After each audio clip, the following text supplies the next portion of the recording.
Hey everybody, this is Scotty P. Thanks for clicking. Come on in. Appreciate you being here. Appreciate all the messages and everybody checking, make sure I'm okay. I'm okay. I was just having a hard time plugging in full time after being unplugged for a whole month. Want to welcome back to crypto my good buddy Dave, who did the road trip with me. So this video here and for the next several, he's been out of the game for about 2 years. A lot of things have changed while he's been gone. So I'm going to have some basic stuff that I'm going to be including, what should be basic for a lot of folks if you've been active over the last 2 years. And I'll also mix it in with some current news. So a little bit for everybody.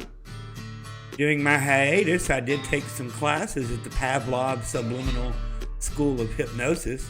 I learned some subliminal techniques that I'm going to use. I've been studying my YouTube analytics, and I also know Dave, and everybody suffers from a autoimmune attention disease. It's called early clickoutus, or as we call it down here in the South, quit clicking short out of my videos and then coming in to ask the same question that I just answered in that video in the Telegram group an hour after you just told me it was a good video. So this is actually, I'm doing this for your own good. By employing the subliminal triggers throughout the video, it will keep you interested, and the average viewing time of each video should go up. It's scientific. Follow the science, right? And the really cool thing about this is you won't even know it's happening. There will be a part of your brain that sees it, but as it's happening in real time, you won't even recognize it. And by state law, I have to give you that warning. These are the same guys that taught L. Ron Hubbard, so I feel pretty good about fucking with your head.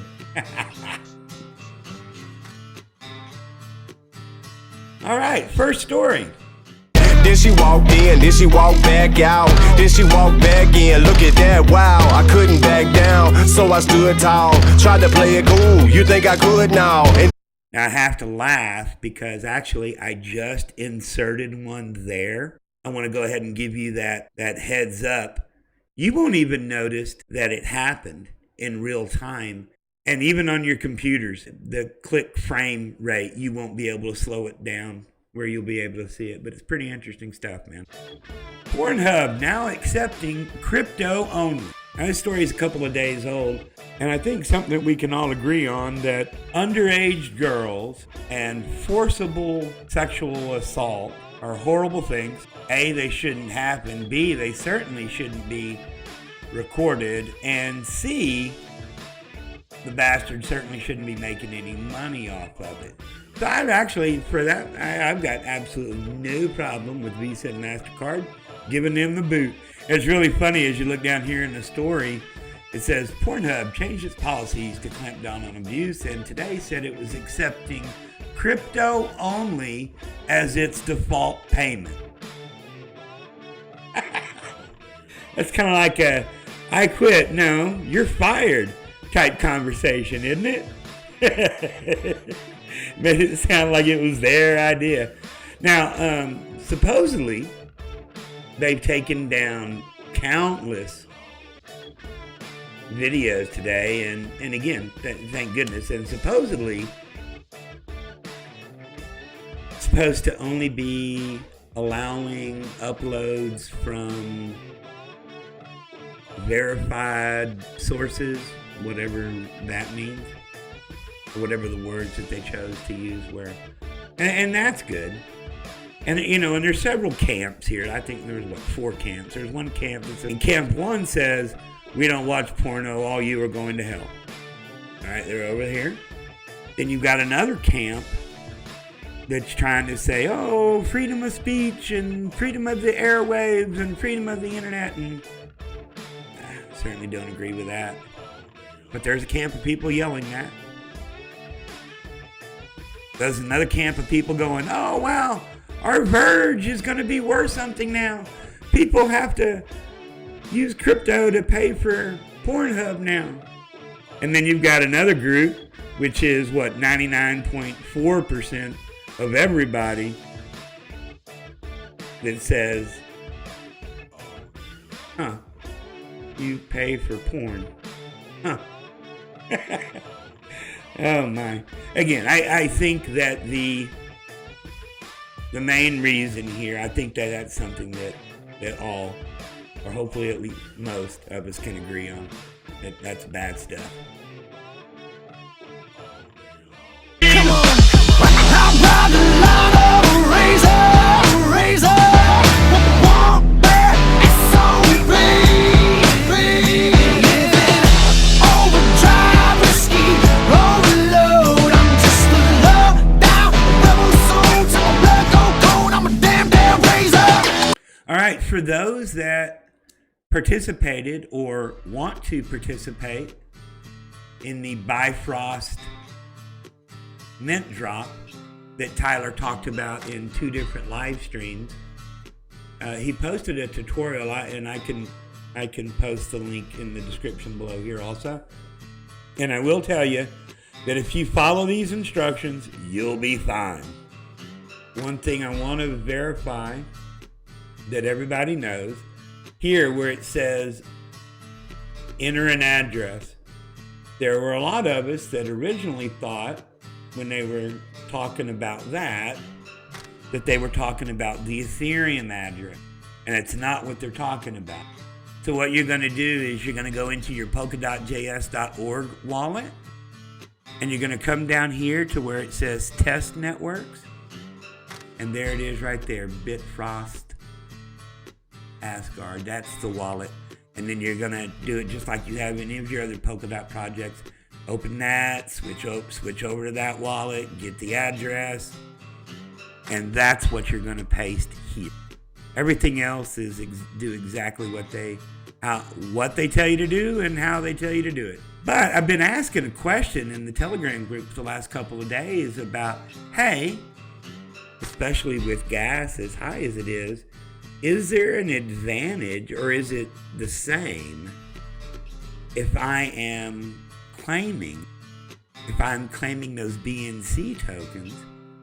Is there an advantage of claiming it, periodically, or waiting till the end and claiming them all there?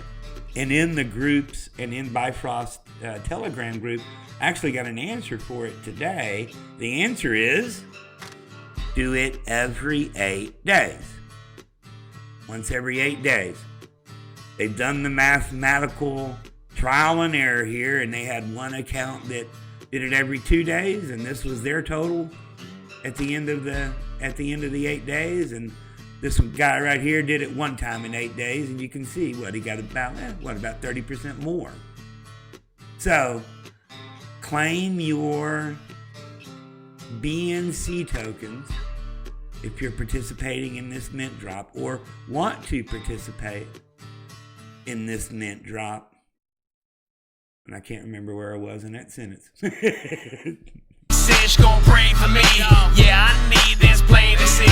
Reading scriptures, blowing tree. Another outcast inside me. Just a black sheep on a dead end road. That's where they said go, but what do they know? Front row with their minds blown. Talking on the way home by the road I'm on. All right, Dave.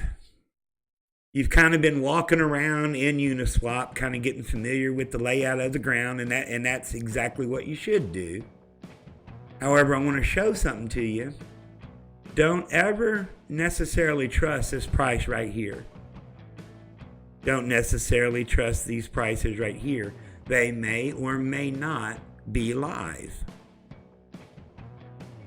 Especially, well, we know this particular one is not live because it's in arrears. It's only synced to this particular block. And that's been happening a lot more lately than it used to happen. However, what that means is this price is different. Could it be a lot? Yeah. Could it be minimal? Yeah. Let me show you one way you can find out. Because a lot of times people will just come in here and go, oh, and go and buy it, and they end up paying for it a lot more than they thought they were going to. But hit this trade button over here.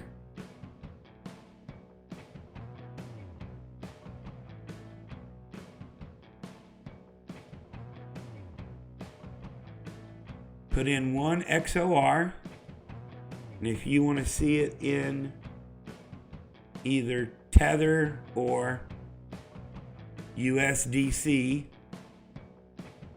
you can see here what one of them is going for in that particular stable token.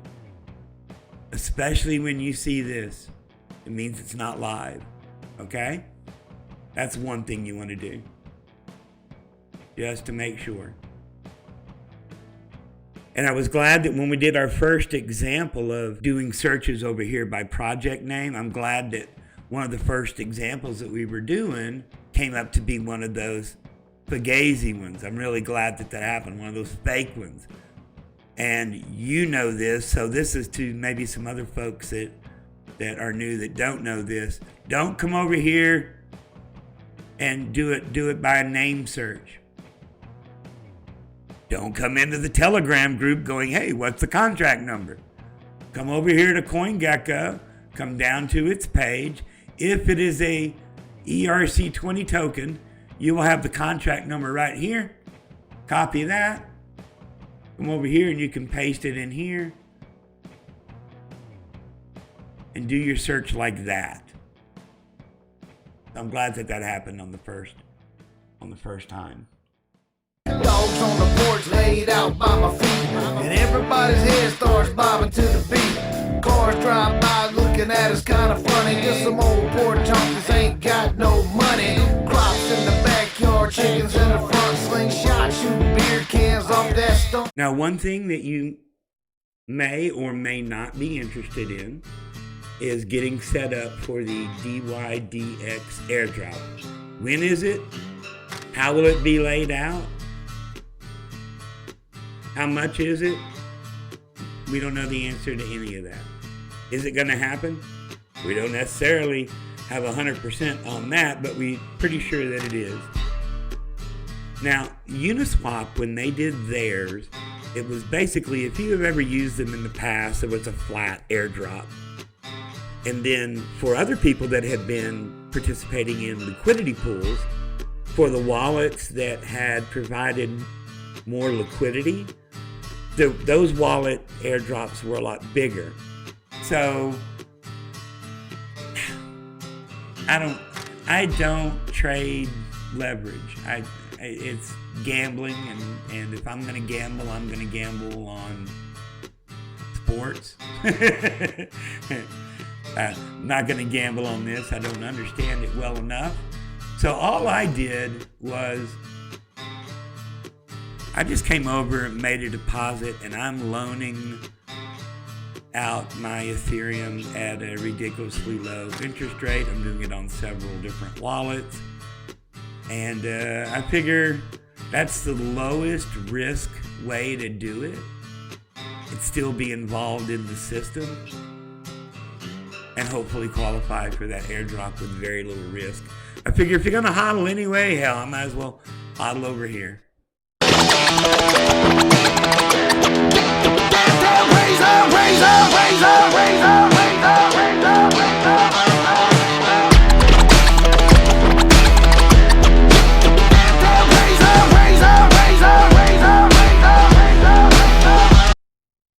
Saw this last night, and this was really interesting to me, and I had more questions than I had answers after reading it the first 20 or 30 times because it's so short, the information on it. However, the U.S. Commodity Futures Trading Commission got schooled on DeFi today and how much trouble they're going to have enforcing it and some of the regulatory questions that are going to come with it. I guess this was the first thing that caught my eye originally, and they address it down below. But how are they going to enforce facilitating illegal activity? And could it be brought against developers and liquidity providers? They said it's kind of a hard issue to do. And when they come down here and they talk about the legal aspect, what do they say exactly? Yeah, they're going to have to prove that people willingly aided wrongdoing. And that's kind of like, back a couple of decades, that's kind of like penalizing people that had invested in Enron. So I guess I show you this to let you know that, hey, U.S. government is watching DeFi. They're trying to figure out how they can make their money off of it. Coming soon to a theater near you. Out back where the force is thick, there's a circle in the middle of a field where a bonfire's lit. Cup full of shine, Copenhagen in my lip. Now I'm dipping sideways, probably wake up in a ditch. So crank that music into the night and crack that beer and raise it high. Stack little blonde, want a midnight ride. Take her back to the country for a real good time. And then the last story, I saw this pop up. The Mt. Gox trustee files draft plan to return $2.6 billion in Bitcoin. Now, the Mt. Gox hack is the gift that keeps on giving. Now, I know that some folks in the Chico Army were around during the Mt. Gox hack and are victims in the Mt. Gox hack. However, what has happened since I got into the crypto space is mind-numbing. Okay, so here's this guy, 6 years later, okay, they've recouped a lot of the stolen funds. Hallelujah, thank good. Bitcoin was, $700 a pop back then. And if you remember, when Bitcoin got to 20,000, this dude, the trustee for this, started market dumping. And dumped it, and dumped it, and dumped it, and dumped it. And it got all the way down to 6,000, or the initial 6,000. And after this stand, then they told us that 6,000 was impenetrable. And we'd never go below 6,000 again. But they were wrong. But I digress. Now, they were doing that to recover funds to pay for something. Yeah, but dude was even market selling still down at 6K. And the market was absorbing it. It was mind-blowing. And then they were going to pay him back, if you remember this, in U.S. dollars at whatever the U.S. dollar equivalence was back at the time of the hack. What a racket. And so it looks like that they've stopped that. Now it looks like they're at least going to be, well, not made whole, but at least they're going to receive some compensance for their loss. I'd like to see a full-blown history story on this post-hack. I get how the hack happened. I've watched Banking on Bitcoin. I've seen that, and I've seen some other documentaries, but this whole trustee thing just blows my mind. Now, here's one thing that I don't know has ever been addressed. Whatever happened to all the Bitcoin forks? That whatever wallets were holding the Bitcoin at that time, presumably some of it in control of this trustee or law enforcement, but whatever happened to all the Bitcoin fork airdrops for this much Bitcoin? Can you imagine what the Bitcoin Cash airdrop was? Or all the other Bitcoin bastards, but wow. Wonder whatever happened to all that. I don't know. Be interesting to find out. All right, man, I think that is it. Appreciate you clicking in. Wish you all rainbows, lollipops, unicorns, and all that good stuff. And we'll talk to you next time. Vaya con huevos. What's honky doing fine, living life one day at a time. One day at a time.